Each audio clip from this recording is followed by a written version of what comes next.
Hallelujah. प्रभु यीशु मसीह में मेरे सब बहन भाइयों को जय मसीह की। आप सबका स्वागत है जीवित परमेश्वर की जीवित हजूरी में।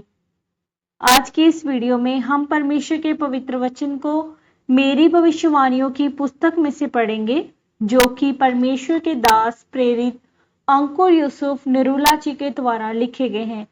और हमारा जो विश्वास है कि जब आप आज के इस पवित्र वचन के इन गहरे भेदों को सुनेंगे तो सचमुच आपका जीवन बदलेगा और आप अपनी आत्मिक जिंदगी में आगे बढ़ेंगे और परमेश्वर के अनुग्रह को पाएंगे।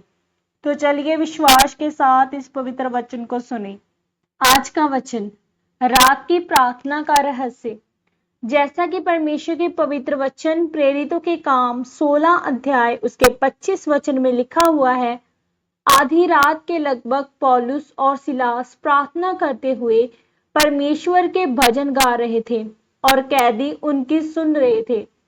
मेरे प्रियो, जब पौलुस और सिलास के पांवों को काठ में ठोक दिया गया था, तब आधी रात के लगभग पौलुस और सिलास जेल में जंजीरों के साथ ही प्रार्थना करते हुए परमेश्वर के भजन गा रहे थे और कैदी उनकी सुन रहे थे और हैरान हो रहे थे कि इनकी पीठ चीरी हुई है और कपड़े भी इनके फटे हुए हैं, लेकिन ये फिर भी परमेश्वर की आराधना कर रहे हैं। तब इतने में एकाएक बड़ा भूकंप आया, यहाँ तक कि बंदीगृह की नींव हिल गई और तुरंत सब द्वार खुल गए और सबके बंधन खुल गए। ये सब इसलिए हो पाया क्योंकि पौलुस और सिलास रात की प्रार्थना का रहस्य जानते थे। अगर एक विश्वासी को रात की प्रार्थना करनी है तो वह 2.5 घंटे 3 घंटे प्रार्थना हो सकती है, और अगर आप पास्टर हैं तो वह 4-5 घंटे की प्रार्थना हो सकती है। मेरे प्रियो, आज अगर आपने भी इस रहस्य को जानकर रात की प्रार्थना में जाना शुरू कर दिया है तो आप अपनी परेशानियों की दीवारों को आसानी से तोड़ सकेंगे। उत्पत्ति 32 अध्याय उसके 24 वचन में लिखा है, और याकूब आप अकेला रह गया।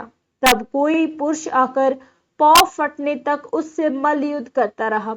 यानी याकूब पूरी रात प्रार्थना करता रहा और स्वर्गदूतों से अपनी आशीषों के लिए लड़ता रहा। याकूब ने कहा, जब तक तू मुझे आशीर्वाद ना दे तब तक मैं तुझे जाने ना दूंगा। तब दूत ने याकूब से पूछा, तेरा नाम क्या है? उसने कहा, याकूब, क्योंकि याकूब का मतलब है धोखा देने वाला। तो दूत ने कहा, तेरा नाम अब याकूब नहीं परंतु इज़राइल होगा, और इज़राइल का मतलब शुद्ध मन वाला है। याकूब ये जानता था कि उसने जो अपने भाई एसाव को धोखा दिया था, अब उसका भुगतान करने का समय आ गया है। तब याकूब डर गया और उसे पता था कि अब रात की प्रार्थना ही उसे बचा सकती है। जब उसने सारी रात प्रार्थना की तब परमेश्वर ने एसाव के मन से याकूब को मारने का विचार बदला। आज लोग अपनी मुसीबत से इसलिए आजाद नहीं हो पाते क्योंकि वह रात की प्रार्थना को नहीं करते, जिसके कारण वह अपने कामों में, विवाहित जीवन में, आर्थिक जीवन में देरी का सामना करते हैं। आप जब थके होते हैं तो आपका शरीर रात को मरम्मत करता है। जब आप सोकर उठते हैं तो आप अपने शरीर में ताजापन महसूस करते हैं। वैसे ही आपकी आत्मा भी रात को काम करती है, लेकिन मसीही लोग इस बात को नहीं जानते। वह रात को 9 बजे सोकर सुबह 8 बजे उठते हैं। वह रात को 10 से 12 बजे तक मोबाइल फोन, कंप्यूटर चलाते हैं, गंदी फिल्में देखते हैं, लेकिन वह उसी समय प्रार्थना नहीं करते। इसीलिए वह आगे नहीं बढ़ते, क्योंकि आपकी लड़ाई मांस और लहू से नहीं बल्कि शैतान के साथ है।